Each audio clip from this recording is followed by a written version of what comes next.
कर्मफल सबको मिलता है। बेटा बनकर, बेटी बनकर, दामाद बनकर और बहू बनकर कौन आता है जिसका तुम्हारे साथ कर्मों का लेना देना होता है। लेना देना नहीं होगा तो नहीं आएगा। एक फौजी था, उसके माँ नहीं थी, बाप नहीं, शादी नहीं, बच्चे नहीं, भाई नहीं, बहन नहीं, अकेला ही कमा कमा के फौज में जमा करता जा रहा था। तो थोड़े ही दिन में एक सेठ जी जो फौज में माल सप्लाई करते थे, उनसे उनका परिचय हो गया और दोस्ती हो गई। सेठ जी ने कहा, जो तुम्हारे पास पैसा है वह उतने के उतने ही पड़ा है, तुम मुझे दे दो, मैं कारोबार में लगा दूंगा तो पैसा बढ़ जाएगा, इसलिए तुम दे दो। फौजी ने सेठ जी को पैसा दे दिया। सेठ जी ने कारोबार में लगा दिया। कारोबार उनका चमक गया, खूब कमाई होने लगी, कारोबार बढ़ गया। थोड़े ही दिन में लड़ाई लग गई। लड़ाई में फौजी घोड़ी पर चढ़कर लड़ने गया। घोड़ी इतनी बदतमीज थी कि जितने जोर से लगाम खींचे उतने ही तेज भागे। खींचते खींचते उसके गलफर तक कट गए, लेकिन वह दौड़कर दुश्मनों के गोल में जाकर खड़ी हो गई। दुश्मनों ने वार किया, फौजी भी मर गया, घोड़ी भी मर गई। अब सेठ जी को मालूम हुआ कि फौजी मर गया तो सेठ जी बहुत खुश हुए कि उसका कोई वारिस तो नहीं है। नहीं, अब यह पैसा देना किसको। अब मेरे पास पैसा भी हो गया, कारोबार भी चमक गया, लेना वाला भी नहीं रहा। तो सेठ जी बहुत खुश हुए। तब तक कुछ ही दिन के बाद सेठ जी के घर में लड़का पैदा हो गया। अब सेठ जी और खुश कि भगवान की बड़ी दया है। खूब पैसा भी हो गया, कारोबार भी हो गया, लड़का भी हो गया, लेने वाला भी मर गया। सेठ जी बहुत खुश। वह लड़का होशियार था, पढ़ने में समझदार था। सेठ जी ने उसे पढ़ाया लिखाया। जब वह पढ़ लिख कर बड़ा हो गया तो सोचा कि अब यह कारोबार संभाल लेगा, चलो अब इसकी शादी कर दें। शादी करते ही घर में आ गई बहू रानी, दुल्हन आ गई।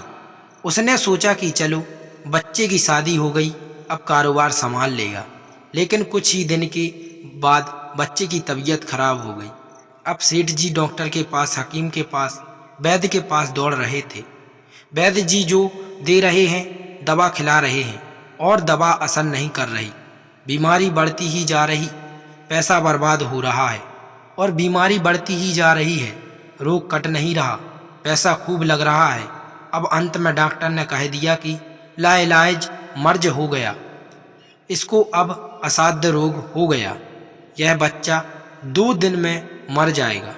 डॉक्टर के जवाब देने पर सेठ जी निराश होकर बच्चे को लेकर रोते हुए आ रहे थे। रास्ते में एक आदमी मिला। अरे सेठ जी, क्या हुआ, बहुत दुखी लग रहे हो। सेठ जी ने कहा, यह बच्चा जवान था, हमने सोचा बुढ़ापे में मदद करेगा, अब ये बीमार हो गया। शादी होते ही हमने इसके लिए खूब पैसा लगा दिया, जिसने जितना मांगा उतना दिया, लेकिन आज डॉक्टरों ने जवाब दे दिया, अब यह नहीं बचेगा, असाध्य रोग हो गया, लाइलाज मर्ज है, अब ले जाओ घर, 2 दिन में मर जाएगा। आदमी ने कहा, अरे सेठ जी, तुम क्यों दिल छोड़ रहे हो, मेरे पड़ोस में वैद्य जी दवा देते हैं, 2 आने की पुड़िया खाकर मुर्दा भी उठकर खड़ा हो जाता है, जल्दी से तुम वैद्य जी की दवा ले आओ। सेठ जी दौड़ कर गए, 2 आने की पुड़िया ले आए और पैसा दे दिया। पुड़िया ले आए, बच्चे को खिलाई, बच्चा पुड़िया खाते ही मर गया। बच्चा मर गया। अब सेठ जी रो रहे हैं, सेठानी भी रो रही है, और घर में बहुरानी और पूरा गांव भी रो रहा। गांव में शोर मच गया कि बहुरानी सेठ की कमर जवानी में टूट गई। सब लोग रो रहे हैं। तब तक एक महात्मा जी आ गए। उन्होंने कहा, भाई क्यों रोना धोना। लोग बोले, इस सेठ का एक ही जवान लड़का था, वह भी मर गया, इसलिए सब लोग रो रहे हैं, सब दुखी हो रहे हैं। महात्मा बोले, सेठ जी रोना क्यों। सेठ महात्मा, जिसका जवान बेटा मर जाए वह रोएगा नहीं तो क्या करेगा। महात्मा, तो सेठ, हाँ, कारोबार के लिए पैसा मिला था, तो खुशी तो थी। महात्मा, अरे उस दिन तो आपकी खुशी का ठिकाना ही नहीं था। सेठ, किस दिन? महात्मा, अरे जिस दिन फौजी मर गया, सोचा कि अब तो पैसा भी नहीं देना पड़ेगा, माल बहुत हो गया है, कारोबार खूब चमक गया, अब देना भी नहीं पड़ेगा। बहुत खुश थे? सेठ, हाँ महाराज, खुश तो बहुत था। महात्मा, और उस दिन तो आपकी खुशी का ठिकाना ही नहीं था। पता नहीं कितनी मिठाइयाँ बट गईं। सेठ, किस दिन? महात्मा, अरे जिस दिन लड़का पैदा हुआ था। सेठ, महाराज, लड़का पैदा होता है तो सब खुश होते हैं, मैं भी हो गया तो क्या बात। महात्मा, उस दिन तो खुशी से आपके पैर जमीन पर नहीं पड़ते थे। सेठ, किस दिन? महात्मा, अरे जिस दिन बेटा ब्याहने जा रहे थे। सेठ, महाराज, बेटा ब्याहने जाता है तो हर आदमी खुश हो जाता है, तो मैं भी खुश हो गया। महात्मा, तो जब इतनी बार खुश हो गए तो जरा सी बात के लिए क्यों रो रहे हो? सेठ, महाराज, यह जरा सी बात है, जवान बेटा मर गया, यह जरा सी बात है।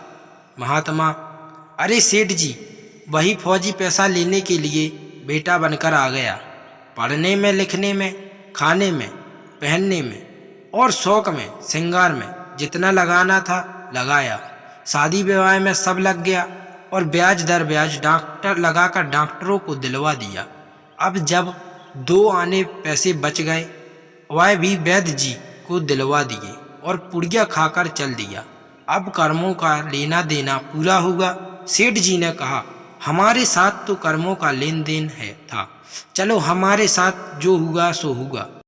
लेकिन ये जवान बहुरानी घर में रो रही है, जवानी में उसको धोखा देकर विधवा बनाकर चला गया, उसका क्या जुर्म था, उसके साथ ऐसा गुनाह क्यों किया? महात्मा बोले, यह घोड़ी है, जिसने जवानी में उसको धोखा दिया, उसने भी जवानी में इसको धोखा दिया। वेद शास्त्र और पुराणों के साथ साथ सभी साधु संतों का कहना है कि यह संसार कर्मों का लेखा जोखा है, इसमें जो जीव चैतन्य है वह समझदारी से भाव सागर पार हो जाएगा। यदि आपको ये वीडियो तनिक भी पसंद आई हो तो हमारे चैनल से जुड़े और वीडियो को लाइक करना ना भूलें। Thanks for watching, like share and subscribe.